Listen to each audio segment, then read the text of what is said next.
Santarém.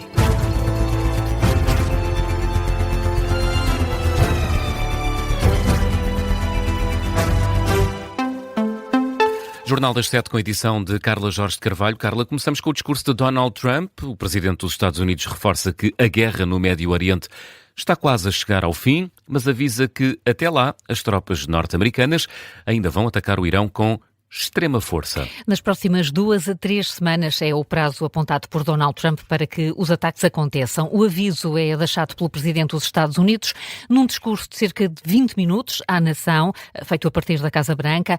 Trump repete que a guerra está a ser um sucesso, garante que os trabalhos estão quase concluídos, mas não aponta um prazo concreto para o fim do conflito, antes pelo contrário.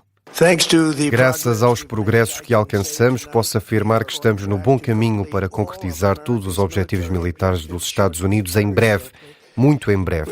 Vamos atacá-los com toda a força nas próximas 2 a 3 semanas. Vamos mandá-los de volta à Idade da Pedra, para onde eles pertencem. Donald Trump fala em várias vitórias, repete que os Estados Unidos já destruíram a Marinha e a Força Aérea do Irão, assim como instalações de produção de mísseis. Quanto à crise económica causada pela guerra, com destaque para a subida global do preço do petróleo e gás, o presidente dos Estados Unidos culpa o Irão. E nesse sentido deixa um apelo aos outros países, devem ser eles a tomar o Estreito de Hormuz. Tenho uma sugestão. Número 1, comprem petróleo dos Estados Unidos da América. Temos em abundância. Temos imenso. E número 2, ganhem alguma coragem tardia. Deviam tê-lo feito antes. Deviam tê-lo feito connosco, como pedimos. Vão para o Estreito e simplesmente tomem-no, protejam-no, usem-no para vocês próprios. O Irão foi essencialmente dizimado. A parte difícil já está feita, por isso deve ser fácil. E de qualquer forma, quando este conflito terminar, o Estreito abrirá naturalmente. Abrirá simplesmente naturalmente. Eles vão querer poder vender petróleo porque é tudo o que têm para tentar reconstruir-se. São os destaques do discurso feito esta madrugada por Donald Trump. Não fez qualquer referência à NATO, depois de ontem ter ameaçado sair da aliança.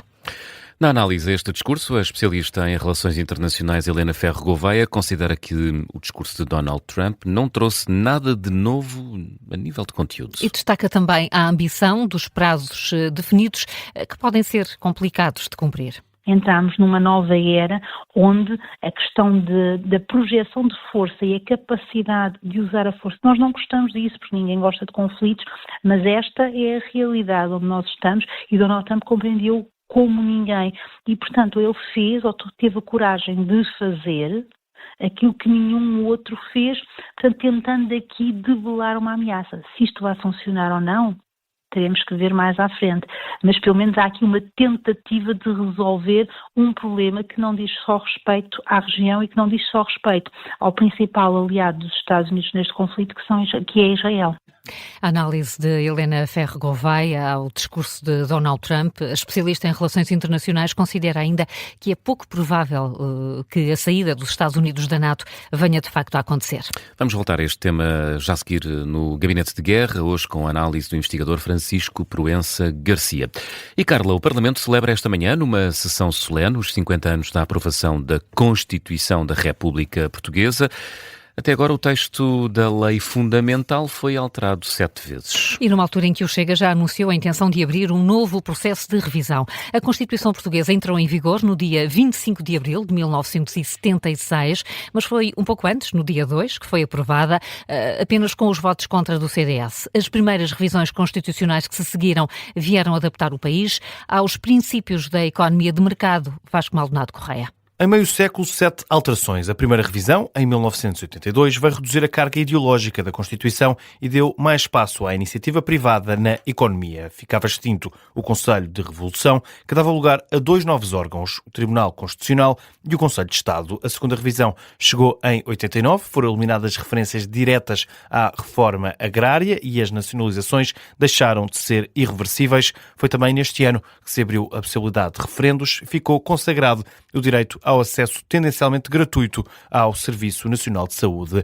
Em 92 e 96, as revisões que se seguiram vieram adaptar o texto da Constituição aos tratados da União Europeia, Maastricht e Amsterdão. Consagraram também a possibilidade da criação de círculos uninominais, o direito da iniciativa legislativa aos cidadãos e o reforço dos poderes legislativos exclusivos da Assembleia da República. Com a viragem do século, vieram 3 novas alterações. Em 2001, a Constituição foi revista para permitir a ratificação por Portugal da Convenção que criou o Tribunal Penal Internacional e 3 anos depois, a 6ª revisão veio aprofundar a autonomia da Madeira e dos Açores, onde o cargo de Ministro da República foi substituído pelo Representante da República. Foi ainda alargada a limitação de mandatos nos cargos políticos e eletivos e reforçado o princípio da não discriminação, que passou a prever também a discriminação em função da orientação sexual. A última revisão constitucional foi aprovada em 2005 e passou a permitir a realização de um referendo sobre a aprovação de um futuro tratado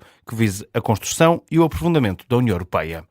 Vasco Maldonado Correia, com as principais alterações trazidas nas 7 revisões da Constituição. O Parlamento ainda começou por 2 vezes o processo para uma 8ª alteração ao texto constitucional, em 2010 e depois em 2023. Em ambos os casos, os trabalhos acabaram por ser interrompidos depois da dissolução da Assembleia da República. Esta semana, o Chega anunciou que iria dar início a um novo processo de revisão. André Ventura prometeu ter pronto o texto final ainda antes do final do ano, mas, ao que apurou o Observador, o PSD não está disponível para abrir um processo de revisão constitucional neste momento.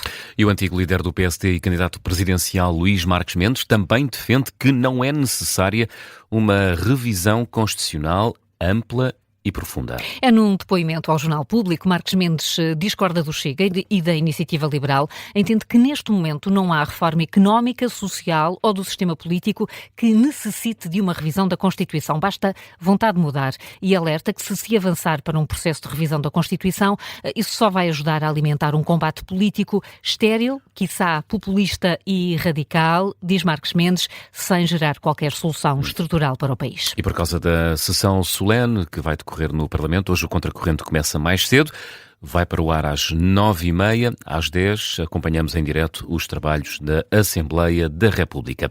E a Comissão Nacional de Eleições está envolvida numa polémica. O presidente da CNE é acusado de ir contra a legalidade democrática. A acusação é feita por outros 5 membros da Comissão Nacional de Eleições. Que já fizeram o caso chegar ao Conselho Superior da Magistratura. É uma notícia do Observador. No centro da polémica está o juiz conselheiro João Carlos Trindade, presidente da Comissão Nacional de Eleições. 5 elementos da CNE acusam-no de atentar contra a legalidade democrática e de tomar decisões que consideram constituem irregularidades no normal funcionamento da Comissão. Em causa está, por exemplo, os custos da visita oficial de uma coordenadora à Angola e também uma votação alegadamente irregular. O redator principal do Observador, Luís Rosa, fala de uma CNE em ruptura. É um problema mais complexo do ponto de vista jurídico. Agora vamos ver o que é que o Conselho Superior da Magistratura vai dizer. Agora, uma coisa é certa. Esta Comissão Nacional de Eleições, acho que se pode retirar essa conclusão, elas têm ruptura. O redator principal do Observador, Luís Rosa, ouvido na História do Dia, em resposta ao Observador, fonte oficial do Conselho Superior da Magistratura confirmou a recepção da carta dos 5 elementos da CNE, mas não adiantou qualquer informação sobre a abertura de qualquer averiguação disciplinar. O Observador contactou igualmente por escrito o conselheiro João Carlos Trindade, que agradeceu o envio das perguntas, mas optou por não responder. Esta é uma notícia que faz manchete a esta hora no site do Observador. E é também o tema da História do Dia que pode já ouvir nas plataformas podcast. A Rede Nacional de Apoio a Vítimas de Violência Doméstica acolheu no ano passado mais de 1.300 pessoas, a grande maioria mulheres. A Comissão para a Cidadania e Igualdade de Género admite que o número é baixo face à realidade deste crime em Portugal. São dados avançados à Rádio Observador pela Presidente da Comissão para a Cidadania e Igualdade de Género, na semana em que o relatório anual de Segurança Interna mostra que no ano passado as autoridades registaram quase 30.000 participações por violência doméstica. A Carina Quaresma, Presidente da CIS, explica que todas as casas de abrigo da Rede Nacional de Apoio às Vítimas serviram para acolher vítimas deste crime. Os dados mais recentes o que nos indicam é que, por exemplo, em 2025 houve um total de 1.349 vítimas acolhidas na rede nacional. Portanto, ao longo do ano, portanto, não foram todas, obviamente, ao mesmo tempo. Estamos a falar de uma rede ao nível de acolhimentos que tem cerca de 749 vagas em termos de casas de abrigo e, portanto, não são todas ao mesmo tempo, não é, estes acolhimentos, mas ao longo de todo o ano foram, efetivamente, os números. A Presidente da Comissão para a Cidadania e a Igualdade de Género reconhece que o número de vítimas acolhidas é baixo face à realidade do crime e que é preciso fazer mais.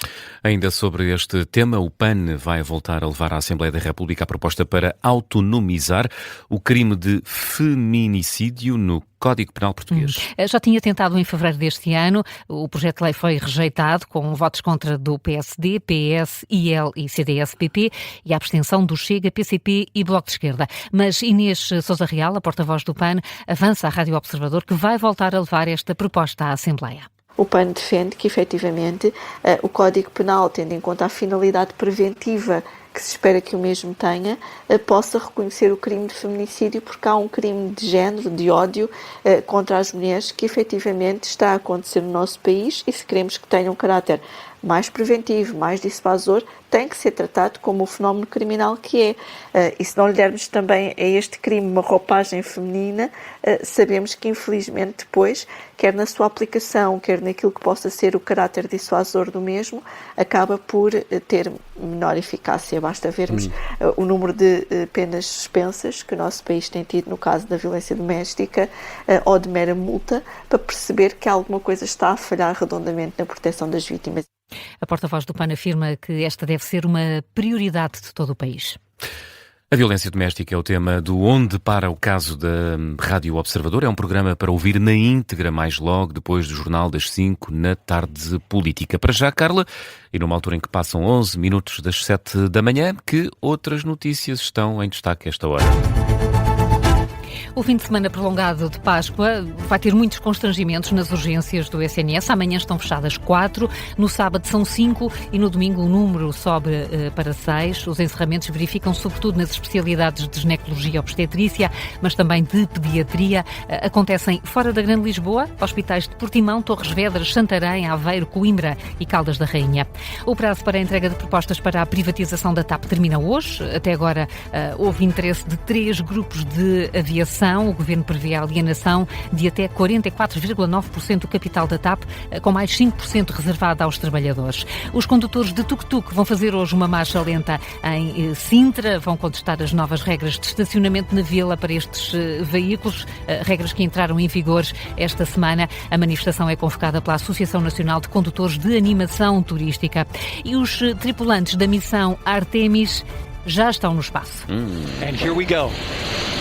10, 9, 8, 7, RS-25 engines lit. 4, 3, parece o meu carro de manhã. Mas correu bem, o lançamento foi feito com sucesso, Carla. Mais de 50 anos depois da última ida à Lua, 4 astronautas vão estar agora em órbita nos próximos dias. É uma operação que vai permitir que o homem volte à lunar, ainda não será desta vez. Eram 11h35 da noite quando aconteceu isto que estamos a ouvir. A nave espacial arrancou da Flórida. Agora vão ser estudadas as possibilidades para que o homem volte a pousar na Lua. Será em 2028. Olha, e apanhou muito trânsito. Foi sempre a abrir. Integrity passes the ultimate MECO target milestone. Mission Control Houston say good performance on board main engines. Uma missão espacial a fechar o Jornal das 7.